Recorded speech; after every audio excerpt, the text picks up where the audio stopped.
Howdy, folks. That literary lady here again, and thank you for tuning in for the 12 days of Christmas. On the 7th day of Christmas, my true love gave to me author Tracy Darity. Hi, Tracy. How are you today? I'm great. How are you, Yolanda? I'm doing good. Did I pronounce your last name correctly? Yes, you did. Okay, great. Well, Tracy, tell our audience a little bit about yourself.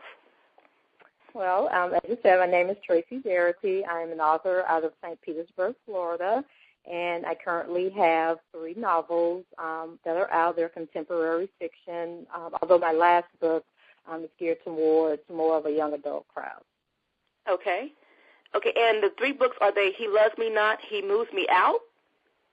Is that no, He Loves Me, He Loves Me Not. Okay. And then Love Like Snow in Florida on a Hot Summer Day? Yes. And the Red Bear Society? Okay. Yes. Tell us about the Red Bear Society.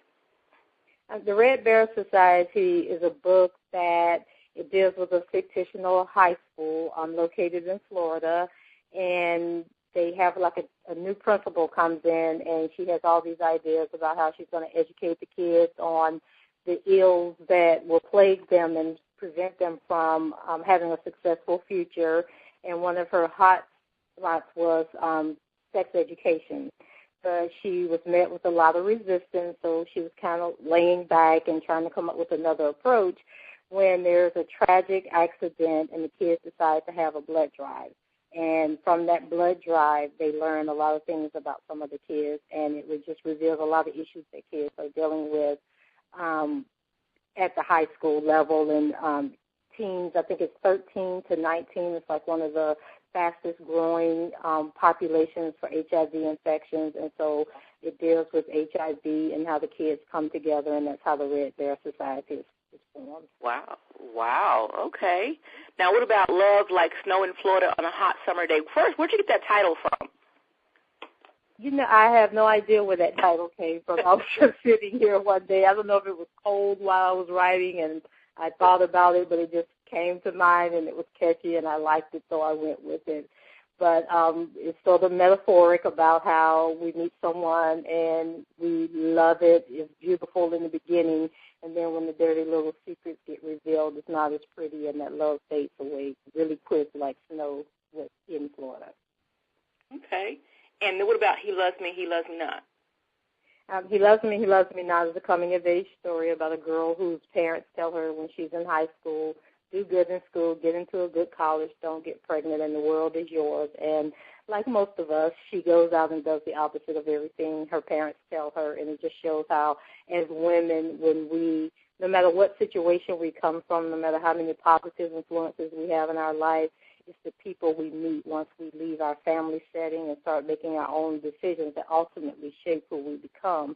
And so it's her journey over from high school to her early 30s, and just how the relationships that she's involved in ultimately shape who she becomes and the direction that her life takes. Okay. And when did that book come out? He Loves Me, He Loves Me Not was released in 2008. Okay. Now, are you currently working on anything now? Yes, I just started a new book. It's going to be titled The House of Jezebel. Uh-oh. And it's going to be real interesting. Okay. Any sneak peeks on that one? Just sort of what happens when you get 5 mistresses of some prominent ministers into a house together, and what things will get revealed. Oh, my God. I've got to read that one. Oh, my Lord. And when is that one coming out? Hopefully I'll have that one out by summer or early fall of next year. Okay. And you know I have to ask you the question that everybody always asks us authors, what inspired you to write? I've just always had a very overactive imagination, even as a child. And my mom laughs because if you go to my parents' house, there on the bedroom doors, there's these numbers, and people always ask, well, what are those numbers? And it was when I was a little girl and I decided I was going to be an apartment superintendent, and those were the apartment numbers, and I had all these little fake families that lived in each one of these bedrooms. So I've just always had this imagination. Yes. And so it just followed me, and then as I, late middle school, early high school, I started journaling, and I just love to write, love to come up with stories, and it just followed me all of my life. And I actually, in 1997, I was at the Essence Music Festival, and I met Eric Jerome Dickey, Michael Basin, and Tanana Reed Dew, and they were all, I think they all started out self-publishing, or they were just getting into the publishing business. And they were in the Essence marketplace, and they were vying for attention. They were right next to each other, but they were like, oh, you need to buy my book, you need to buy my book. And so I started talking to Eric, and I said, oh, well, I think I'll get your book. And then Michael was next, and Tanana Reed Dew was the only female, and she was really quiet. And so I was like, okay, well, if I get their books, I got to support the sister. And I bought all 3 books, went home, read them, and I was thinking, wow, they seemed so enthusiastic and excited about what they were doing. I was like, I really should give this a try. And so I just started writing from there. Wow. Now, are you writing full-time? Currently, I'm not writing full-time because I'm doing some other writing because my books led to some other opportunities. We have a local magazine here in St. Petersburg called The Power Broker.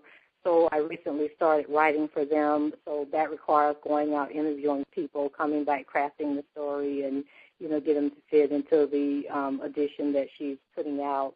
So I've been doing that, and I started working at my church, which opened up some social media and other opportunities to use my writing skills at the church, So kind of had to put my writing on the back burner to kick those things off, but now I'm getting back into my writing.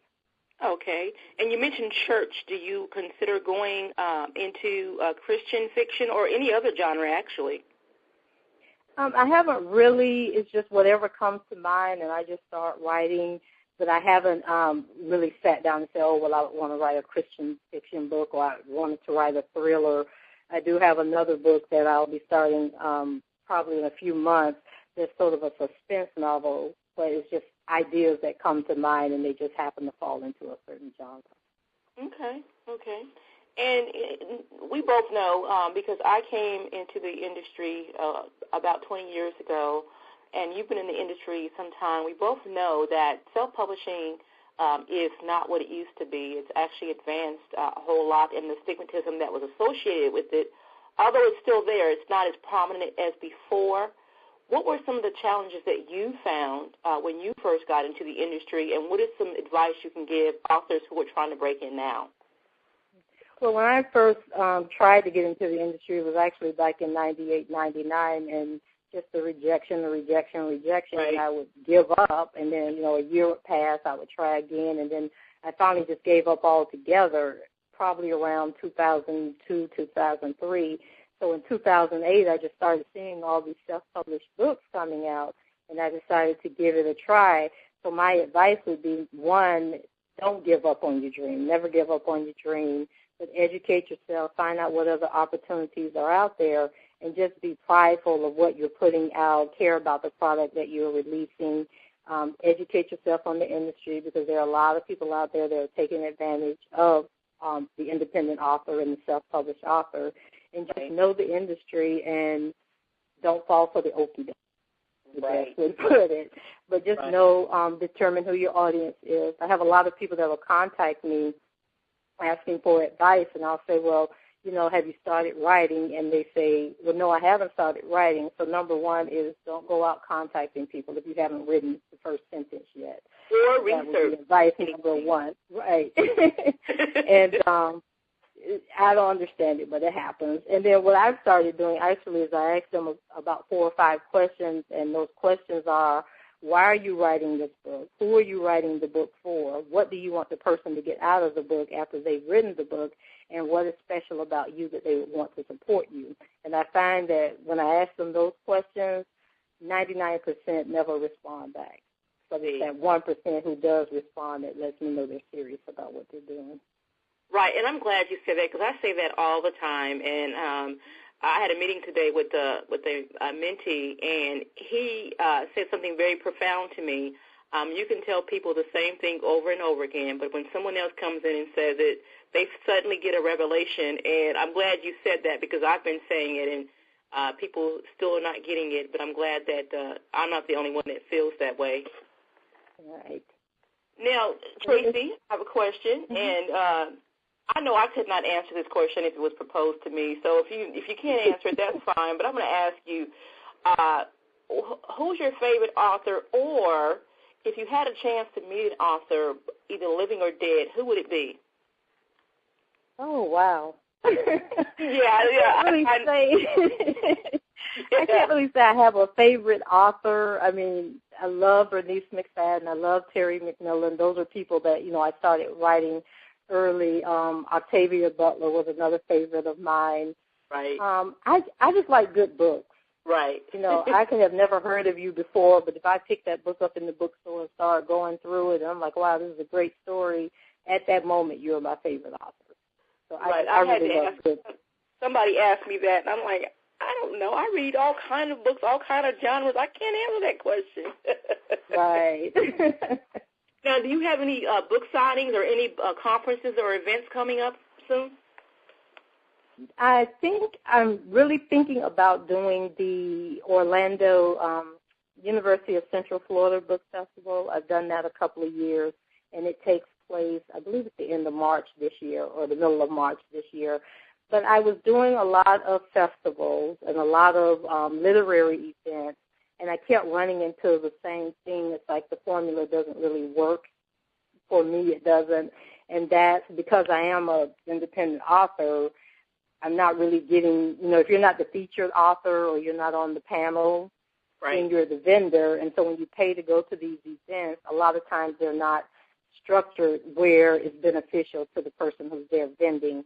So whereas last year and the year before I was out there traveling and doing a lot of signings that way, it just wasn't working out. So this year I decided to just step back and take my own advice and research more and find out and start talking to people, who've been to the events before.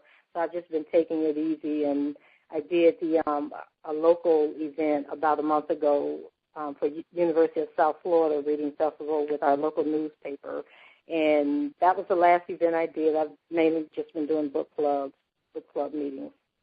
Okay. And Tracy, how can our audience, purchase your book? Where can they purchase them, and how can they reach you online? They can reach me on Twitter, Facebook. I have a website. The website and my internet keyword is Tracy L. Darity, which is TRACY L, D as in David, ARITY.com is my website. Tracy L. Darity on Facebook, Tracy L. Darity on Twitter, Goodreads, any social networking.